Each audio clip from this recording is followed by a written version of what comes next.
Rubbing alcohol contains 585 grams of isopropanol, given by the chemical formula C3H7OH per liter. Calculate the molarity. So molarity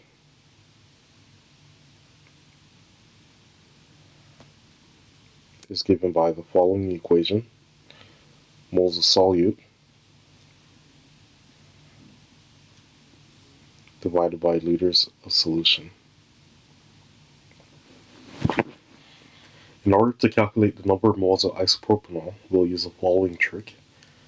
Mass divided by molar mass will give us the amount of moles. So the mass of isopropanol is 585 per mole. And we need to find the molar mass of isopropanol, which can be calculated given by the chemical formula. So the molar mass of C3H7OH is equal to 60.1 grams per mole.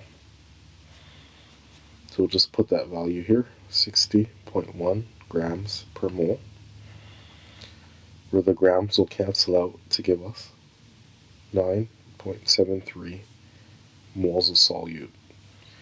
Now we'll just put this value into this equation above. The molarity will be equal to 9.73 moles over 1 liter of solution to give us 9.73 moles molar.